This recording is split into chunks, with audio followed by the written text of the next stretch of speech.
joining the BhagavatSanga program. As you all know, this is the Srimad Bhagavatam program, and currently we are reciting the prayers of King Prthu Maharaj praying to Supreme Lord. These are very beautiful prayers, short prayers. They are in Srimad Bhagavatam, Canto 4, Chapter 20, from verse 23 to 31. Today we have two very amazing devotees, His Grace Kamala Nayaana Prabhu and Her Grace Sarveshvari Mataji. They'll be presenting the prayers and their realizations. Hare Krishna Prabhu and Mataji, over to you. Hare Krishna Mataji. Hare Krishna Mataji, Hare Krishna devotees. Hare Krishna devotees. I will share my screen, Mataji. Sure, Prabhu. Are you able to see my screen, Mataji? Yes, Prabhu. Okay, Mataji. Om Namo Bhagavate Vasudevaya. Om Namo Bhagavate Vasudevaya. Om Namo Bhagavate Vasudevaya. Hare Krishna, everyone. Thank you all for joining us this evening. So we would like to thank Satyasara Prabhuji, Jai Shubhatra Mataji, and Veena Mataji for giving this opportunity. So please forgive us if we make any mistake. That's because of our ignorance. So we will offer our prayer to our Guru. Om Jnana Timara Dasya Yananjana Salakaya Satsuran Militam Yena Tasmai Shri Guruve Namaha. So today we are going to discuss Srimad Bhagavatam, Canto 4, Chapter 20, and verses from 23 to 31. Prthu Maharaj prayers. So before we discuss these verses, we would like to give a brief detail about Prthu Maharaj. So actually all devotees have already covered the story. So I'm just going to repeat it again. So we all know about the king Prthu Maharaj. So in Prthu Maharaj line, there was a king named Anga. So Anga was very religious and followed the right path, like very dharmic. But unfortunately, Anga's son Veena did not have any of the good quality of his father. So Veena's mother was Suniti, and she was the daughter of Mrityu, Sunita, and she was the daughter of Mrityu. So Mrityu was well known for his evil activities. So Veena spent a lot of time with his mother's father, that is maternal grandfather. And he also picked up all the bad qualities from his grandfather. Anga was not able to tolerate his son Veena's atrocities. So he renounced from his kingdom and went to the forest. So when Veena became king after Anga, he started to exploit the world. So he became very cruel ruler, and also he stopped all yagnas and the prayers to the gods. So he also insisted that all people should pray only to Veena, so not to any other god. Day by day, if you see, his atrocity got increased, and then he began to openly insult the great men, brahmanas and sages and everyone. And also he is not ready to listen to their advice. So when his atrocities become uncontrollable, then sages killed him by their curse to save the people. So thereafter, the sages churned Veena's dead body, and a handsome son was born from Veena's right hand. So that is Prthu Maharaj. So he was born fully grown and held bow and arrows and clubs in his hand when he emerged. So the word Prthu here means great. So since the son was born after a great deal of effort, he was given the name Prthu. So he also got an extremely pretty wife named Archie. So Prthu was a very good king and ruled very well. So but Prithu's people still did not have any resource to make a living. So they asked Prthu Maharaj to do something about that. So then Prthu Maharaj decided that since the earth was not providing any food grains, so he would kill the earth. Actually, the earth adopted the form of a cow and started to run away. So wherever the earth went, the king also followed her, like followed the cow. So the cow finally realized that she could not escape by running away from Prthu. So she surrendered and she told Prthu Maharaj, please do not kill me. So if you kill me, then your people do not have a place to live. So instead of killing me, you milk me. So then, now Prthu Maharaj started milking cow.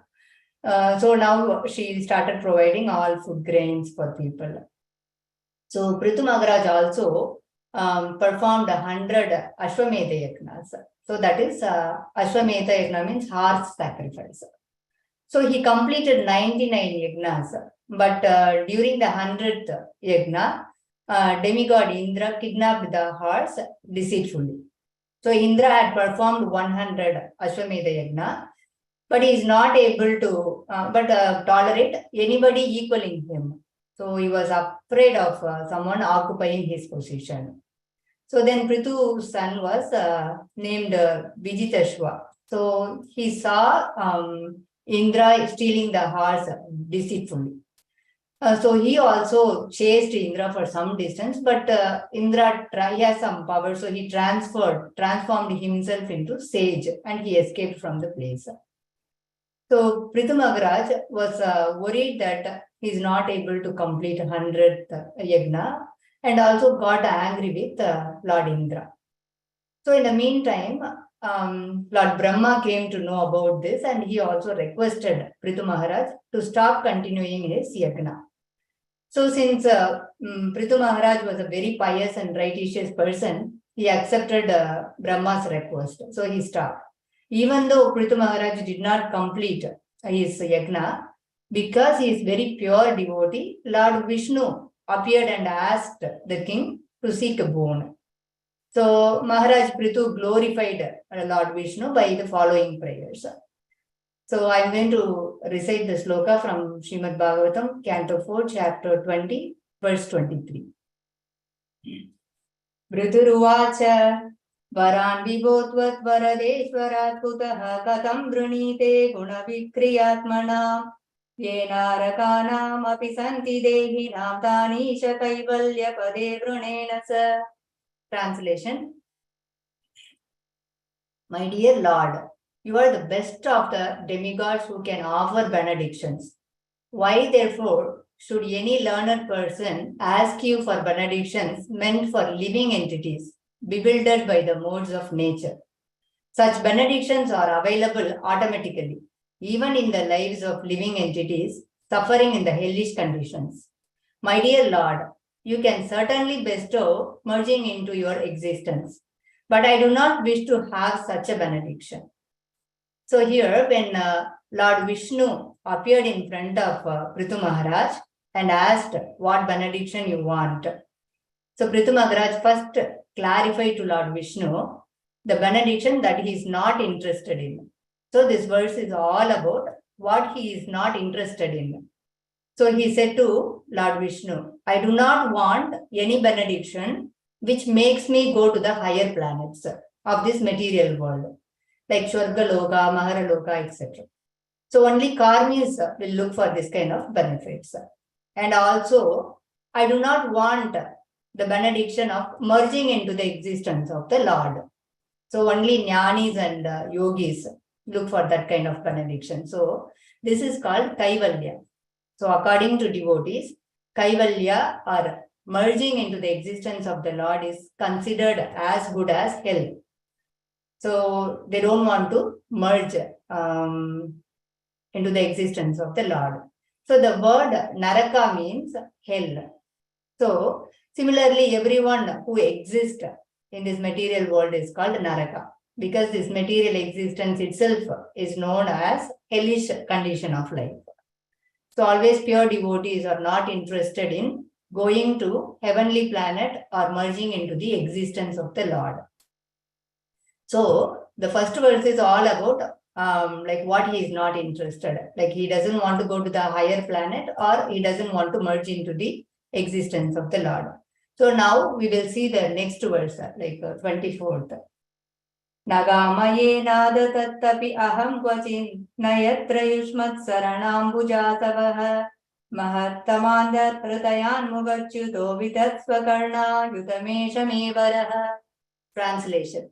My dear Lord, I therefore do not wish to have the benediction of merging into your existence. A benediction in which there is no existence of the nectarian beverage of your lotus feet.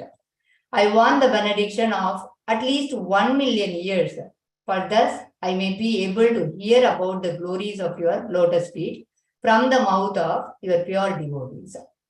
So in this verse, Maharaj Prthu is clearly explaining what benediction he wants now. Maharaj Prthu wants to have million years to hear the glories of the lotus feet of the Lord. He specifically mentioned that the glories of the Lord should emanate from the mouth of pure devotees, so who speak from the cores of their hearts. So in Bhagavatam Canto 3, chapter 25, verse 25 says, Satam prasangan mama virya samvidaha. It means glorification of the Lord is potent. Virya means potent, very powerful, when it is uttered from the mouth of a pure devotee. So the Lord has innumerable devotees all over the universe, and they have been glorifying the Lord since time immemorial and for an unlimited time. But still, they cannot complete finishing enumerating the glories of the Lord. So Prthu Maharaj wanted innumerable years to hear the glories of the Lord from the mouth of a pure devotee. So Rupa Goswami also had the same desires, to have millions of years and millions of tongues to chant and hear the glorification of the Lord. So similarly, gopis also had the same feeling, and they got upset with Brahma's creation. So which is described in Srimad Bhagavatam, Canto 10, chapter 31, verse 15. So gopis were disturbed by the blinking of their eyes, because for the moment that their eyes were closed, they could not see Krishna. So this means that gopis' love for Krishna was so great and ecstatic that they were disturbed by even his momentary absence. Similarly, Prthu Maharaj and Rupa Goswami wants millions of years to hear the glories of the Supreme Lord from the pure devotees. Also, if our ears are always engaged in hearing the glorification of the Lord, there will be no scope for hearing the Mayavadi philosophy, which is doomed to spiritual progress. So now we will see the next verse, like 25. Sayuttama shloka mahan mukachyuto bhavat patamboja sudhakananilah smritim punar vismrita tattva vartamanam kuyokinam no vitarati alambaraiha. I'm just going to skip the translation because of limited time. So in this verse, it clearly describes what all the benefits of hearing the glorification of the Supreme Lord from the mouth of pure devotees. So at present, we have totally forgotten the relationship with the Supreme Lord. But when we hear the glorification of the Supreme Lord from a pure devotee, it actually helps us to remember and re-establish the lost connection with the Lord. So the transcendental vibration from the mouth of a pure devotee is so powerful. So it can revive the living entity's memory of his eternal relationship with the Supreme Personality of the Godhead. So in our material existence, under the influence of Maya, we have almost forgotten our eternal relationship with the Lord.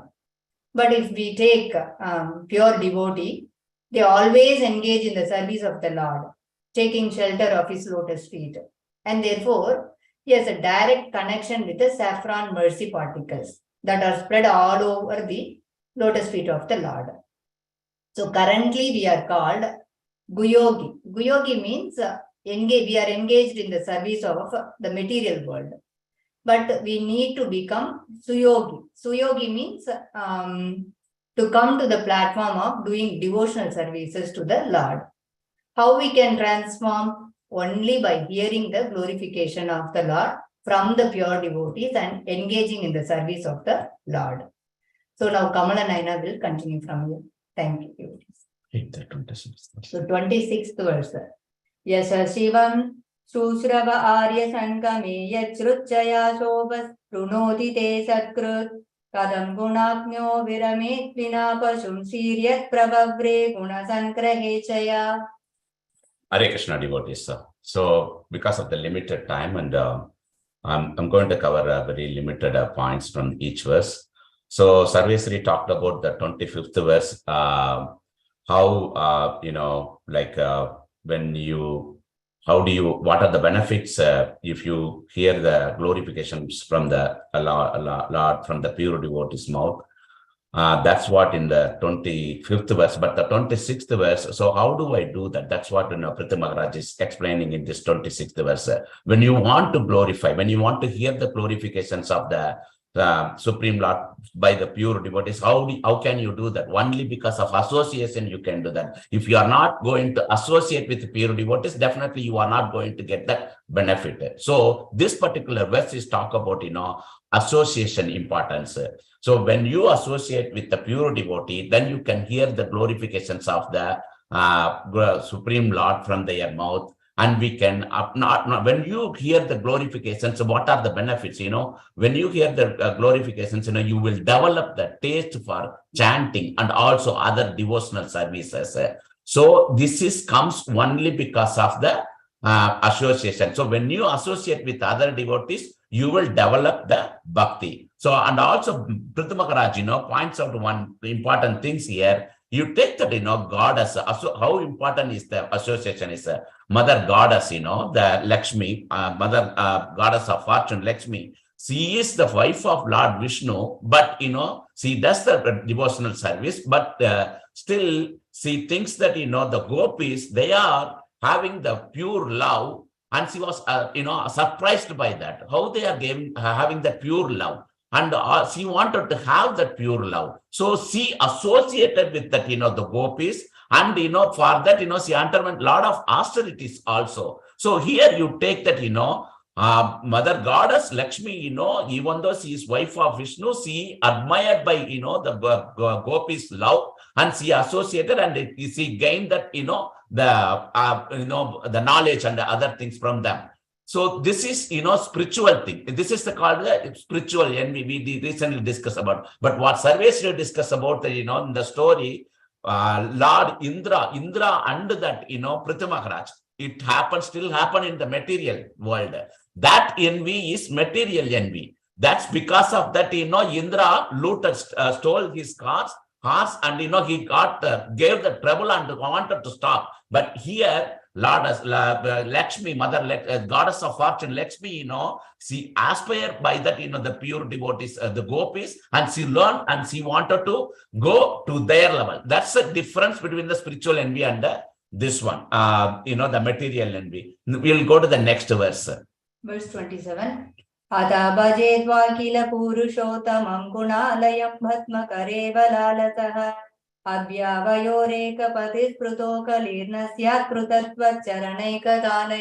I would want to read the 28th verse also, because both are, closely related. So I really wanted to cover both of them. Want me to? Yes. 28th verse. Jagat jananyam jagadisa vaisa shamsyadhyeva karmani nasamihitam karoji balgvapi urutina vatsalaha saveva tishne pradasya.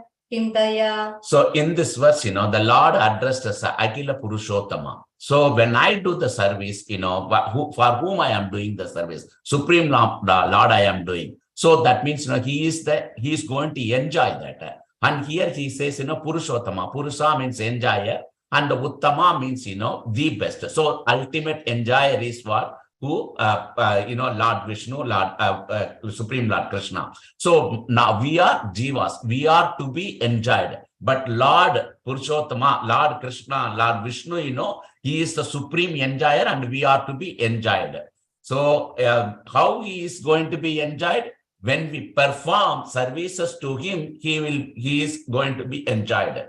And also, the Prthu Maharaj, decided that, he should engage in the service of the lotus feet of Vishnu.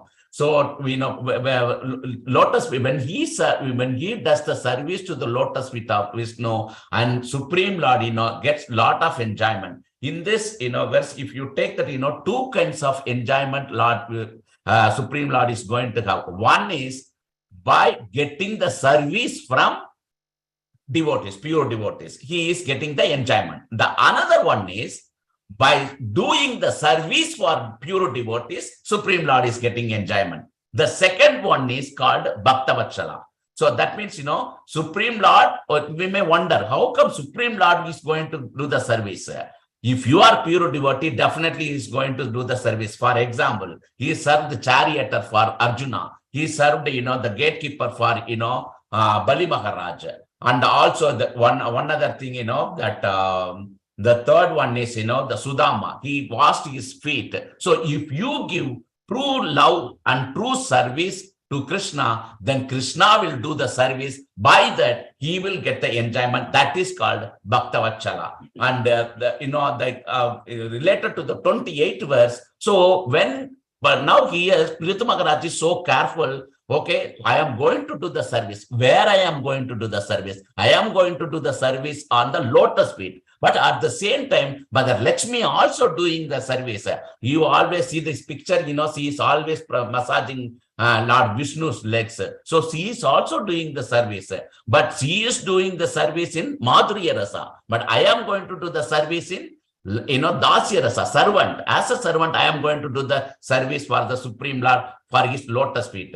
But now he is getting confused. When I do this service, Mother Lakshmi will become angry. So he is kind of confused. Though for that also, he is approaching and asking Lord Vishnu, if I do the service like this, if even Mother Lakshmi got angry, you please, take my service as a most important thing. And, what he is trying to say here is, even though I am as insignificant when you compare with, Lord Goddess Lakshmi, but, you take my service as a supreme service, not with the Lakshmi. So he is kind of, putting the safeguard thing in with the Lord Vishnu. This is what the 28th, this is not going to happen, but this is, this is what Lord, the King Prthu Maharaj is, saying to Lord, when I do the service to you on your lotus feet, if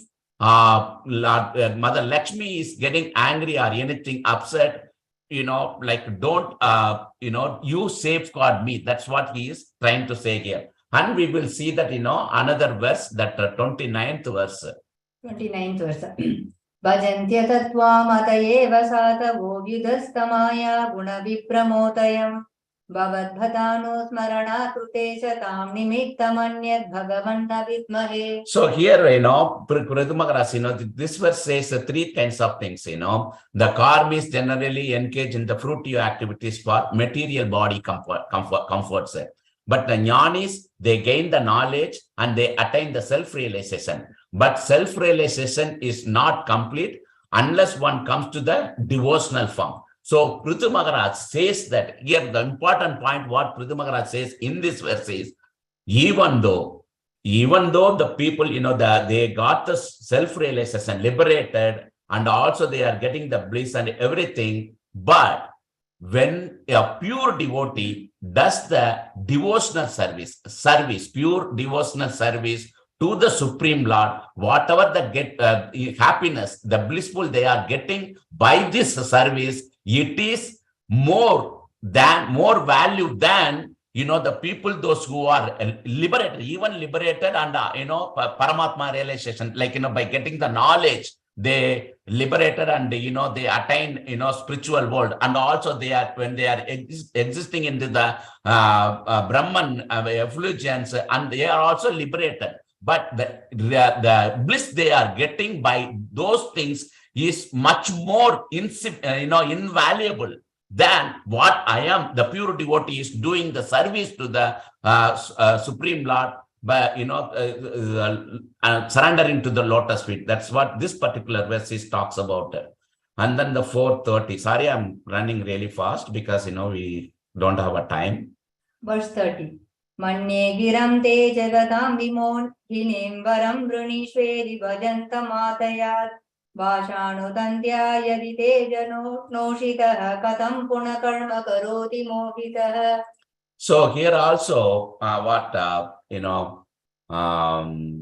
Prthu Maharaj says, those who are engaged in karma kanda, jnana kanda are definitely they are doomed in the sense that everyone is doomed who is entrapped. Because, when you do the karma kanda, how far you can go? You can go to the higher planets. And, jnana kanda also you can liberate it. But, the happiness in the previous things, whatever he said is, you are getting, frankly, the offering to the Supreme Lord is the better benedictions, better thing than whatever you are doing for this material thing. What I want to say here is, the living entity is in a, part and parcel of the Supreme Lord.